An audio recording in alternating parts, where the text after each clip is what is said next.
Muito bem. Quem é fã de rock and roll, ou pelo menos quem realmente conhece a história do rock and roll, sabe que há quase 2 meses essa história perdeu um dos seus maiores expoentes. Faleceu no início de fevereiro Wayne Kramer, né? Músico, né? Guitarrista e fundador desta banda, MC5. Eu estive assistindo às homenagens, né, prestadas, expressadas em diversos canais de colecionadores, né, a respeito desse grande guitarrista, e realmente é quase impossível, né, falar sobre a história desta banda sem fazer qualquer referência aos movimentos, né, revolucionários, subversivos, político-culturais daquele que marcaram aquele período, né, meados da década de 60 para diante. Basicamente uma das fases da Revolução Cultural tão bem descritas pelo meu querido professor Olavo de Carvalho, entre outros grandes estudiosos do assunto. E é claro que para você entender bem esse, né, vamos dizer assim, qual seria a função desta banda dentro daquele período, né, porque, obviamente, vamos abrir um parênteses aqui, o MC5 não se tornou famoso por conta da música que criaram, porque é uma música crua e muito básica, né? Eu creio que se eles não estivessem envolvidos com qualquer movimento da época, seriam apenas mais uma banda arquivada, né?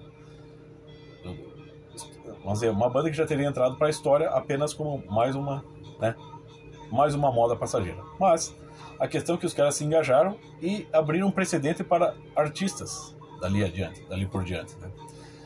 E é claro que se você buscar as raízes disso, vamos dizer, daquela ousadia, né, típica, né, da juventude ali, da psicodelia, principalmente nos Estados Unidos, as raízes, se você remontar no tempo, você vai parar na escola de Frankfurt, que é quando, vamos dizer assim, há uma cisão em todo o processo revolucionário que já vinha desde o marxismo, em meados do século XIX, quando o tema da economia e da política sai de cena e entra o tema cultural, certo? E isso vai se estendendo e vai englobando todos os meios de expressão artística, principalmente a música. Vide aí a influência, ou a suposta influência de Adorno, né? Tá. Mas aí também entra uma coisa, que eu sei que esses colecionadores não são capazes de falar. Por exemplo, você vai falar de um álbum como esse, assim, um clássico da época, 1970, Back in the USA, certo?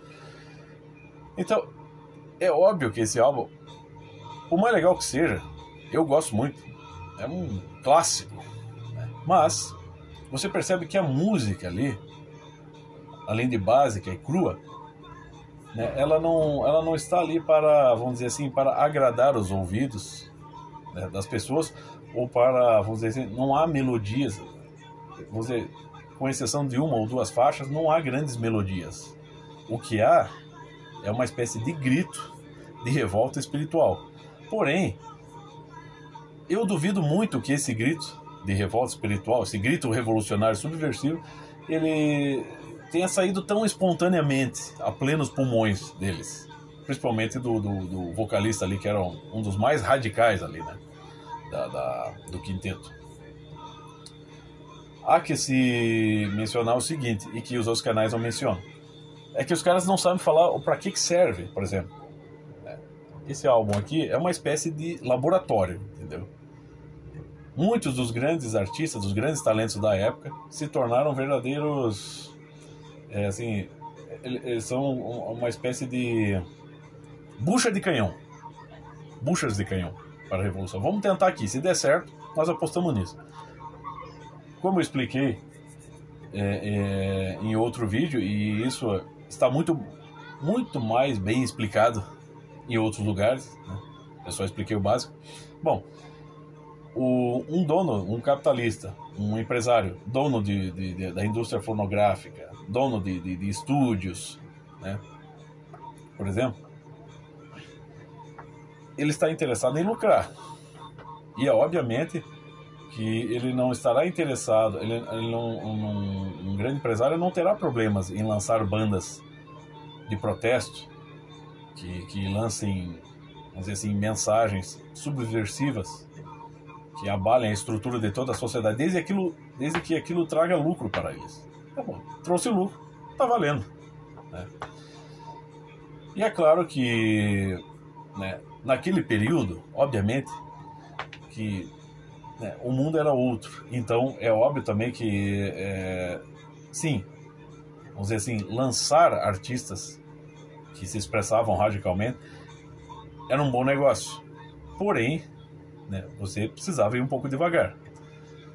Então, eu vi, por exemplo, o Gastão Moreira, quando ele falou sobre esse álbum, o lançamento desse álbum, né, ele abre com Tutti Frutti, né, que já é um clássico dos anos 50. E ali, naquele período, do final da década de 60, com toda aquela agitação, já era uma música que não cabia mais no contexto. Mas por que decidiram... Por que o dono da gravadora, o diretor da gravadora, o empresário, por que ele insistiu que eles abrissem um álbum com essa música? Segundo Gastão Moreira, é que o cara era muito fã, né? O responsável ali pela produção do álbum, ele era muito fã das músicas dos anos 50. E ele insistiu para que a banda regravasse.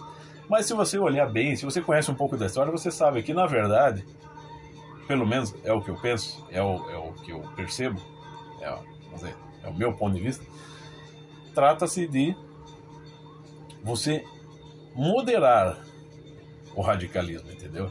Trata-se de você, vamos dizer assim, no meio de toda aquela nova sonoridade, né, repleta de, vamos dizer, de agressividade e que seria muito chocante, você põe um elemento para, vamos dizer, dourar a pílula, para segurar um pouco, amansar um pouco, né, domesticar um pouco. É truque de marketing, obviamente.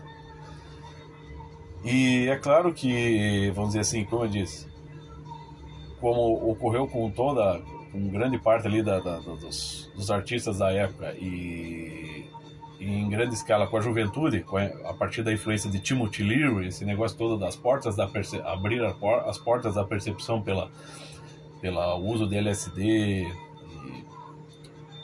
maconha, todos eles são partes de um processo revolucionário, mas se você pensar bem, se você observar bem, eles só são pecinhas, eles foram assim instrumentos, mas eles não inspiraram nada. Os caras do MC5 são só como o John Lennon mais tarde. O John Lennon, poucas horas antes de ser assassinado, admitiu isso, que os artistas foram usados na década de 60 e 70, foram usados para, vamos dizer, fortalecer movimentos socialistas, esquerdistas, ideológicos, ONGs, né?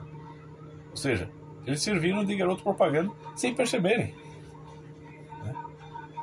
Então eles não criaram, o MC5 não começou nenhuma revolução, não começou qualquer movimento. Ele é claro, os álbuns da banda e a presença de palco da banda certamente abriu um precedente para que outros artistas dali adiante, né, começassem a se engajar, mas eles são parte de um processo que eles não começaram, parte de um processo do qual eles só participaram e de modo algum foram autores disso, você entende? E assim que passou o período, tanto que você vê que o MC5 explodiu no final da década de 60. Já em 1971 lançaram um álbum que ficou basicamente ignorado pelo público, porque o mundo já era outro. Você já inicia a década de 60 com Black Sabbath, Led Zeppelin, Grand Funk. O heavy metal tava ali, meu filho. E já a coisa já era outra. O movimento, o processo subversivo já era outro. A moda já era outra. Então, a bucha de canhão, a camisinha usada ali, que foi MC5, já não servia mais. Tanto que os caras, no início dos anos 60, já não existia mais. No início dos anos 70, a banda já nem existia mais. Cada um foi para um canto, morreu um ou dois de overdose, um foi preso, né?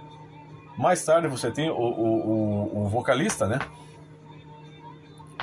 O Tyler ali, um pouco antes de morrer, você encontra o vídeo dele aí no YouTube, ele com uma espécie de harpa ali, cantando uma espécie de canto do cisne, né? Dando o seu último suspiro de protesto mas você vê que ele ainda estava preso àquele discurso do passado, né? Eles foram jovens cooptados na época, mas como eles, de fato, não foram os autores disso, foram apenas contaminados com aquele espírito subversivo, eles não conseguiram se curar daquilo. Aí o tempo passou, morreu um, morreu outro, né? Muitos ali, até alguns estudos sobre isso que dizem que muitos dos músicos, dos talentos ali que já no final entre o final da década de 60 e início da década de 70 começaram a morrer de overdose, é porque eles já perceberam que para eles havia acabado. Eles já não seriam mais a sensação, eles mergulharam a fundo em toda aquela agitação cultural, política, em toda aquela revolta espiritual. Não é que rebeldia,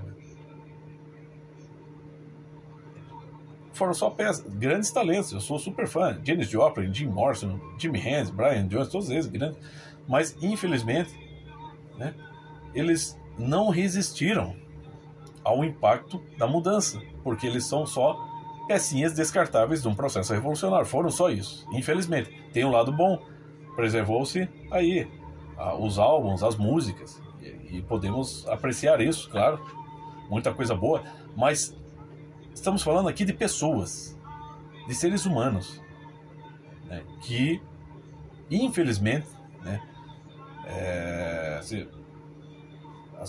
as suas vidas foram abortadas nesse mundo de forma estúpida. Justamente por quê? Porque, né, muitos jovens, inexperientes, né, foram seduzidos por todo aquele processo revolucionário, né, que os engoliu, né, e que os cuspiu em seguida. Os desprezou totalmente. Porque já não, passado um tempo, já não serviu mais para os propósitos, para aquele processo evolutivo próprio de toda a revolução cultural, como o professor Olavo explica. Mais tarde você vai ter ali, no final dos anos 70, você tem os punks. Aí você já, em termos de música, de moda musical, estou falando, início dos anos 60, já o início dos anos 80, meados dos anos 80, o punk já morre, já começa a entrar outra coisa. Hoje você vê como é que a coisa tá. Né? Ele degringolou muito, mas ele é parte de um processo revolucionário. Um processo de cada vez mais se criar cada vez mais modas, cada vez mais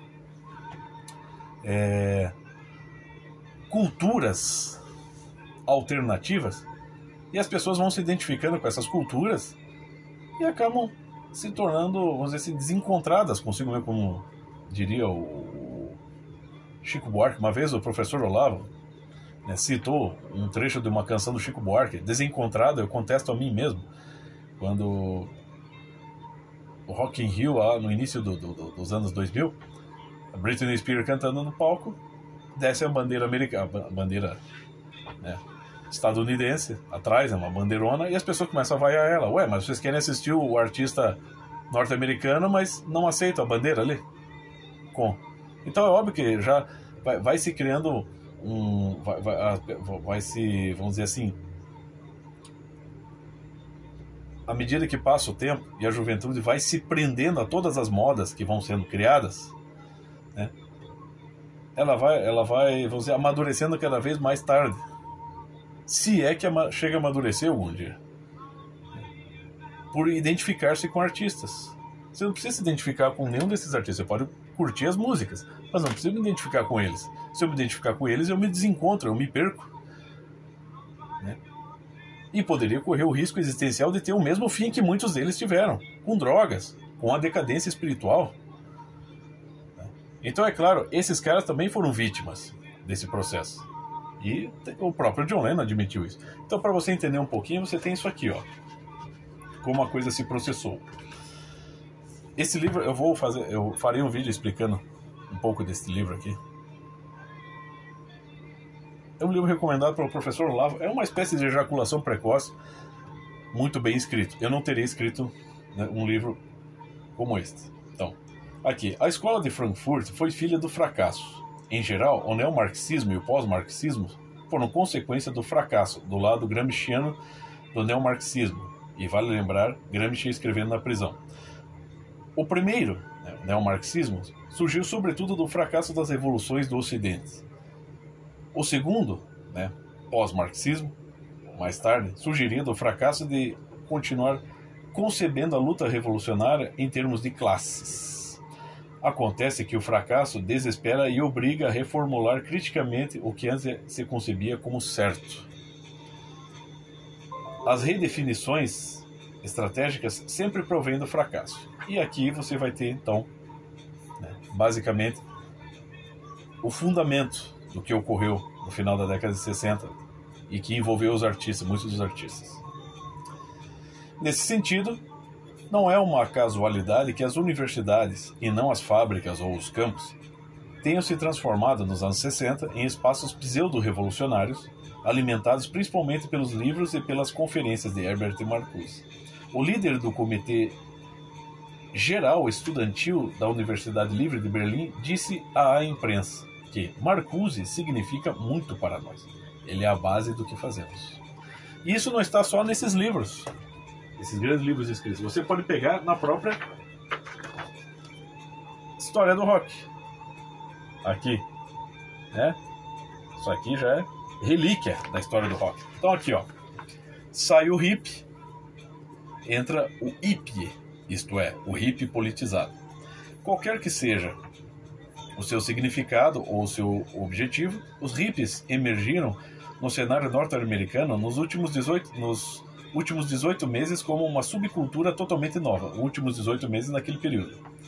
Como uma cultura totalmente nova, uma bizarra permutação do ethos da classe média americana a partir do qual evoluíram. Mais adiante, em reportagem do Time, se tocou no cerne da questão, a filosofia hippie. Um senso crescente de utopismo domina a filosofia hippie. Ela tem pouco em comum com a autoritária cidade-estado descrita na República de Platão, ou com a utopia de Sir Thomas More, que era uma ativa comunidade agrícola onde todo mundo trabalhava 6 horas por dia. A inspiração hippie vem da Arcádia, é pastoral e primordial, enfatizando a unidade com a natureza física e psíquica, uma espécie de paganismo, né? Neopaganismo. O grande escritor Northrop Frye, veja só, os caras, escritores de revista, jornalistas na área do rock, citando Northrop Frye, T.S. Eliot, cara. É outro mundo. Nos anos 80 era outra coisa. Você vai pegar esses aí, Regis Tadeu, Gastão Moreira, quando que esses caras vão citar Northrop Frye ou T.S. Eliot? Nem conhecem. Ou, né, se viram alguma vez algum livro desses caras, diante de si, saíram correndo de medo, né? Então tá aqui, ó. Northrop Frye, da Universidade de Toronto, professor de inglês e discípulo do filósofo das comunicações Marshall McLuhan, vê os hippies como herdeiros do proscrito e furtivo ideal social conhecido como o país da cocanha.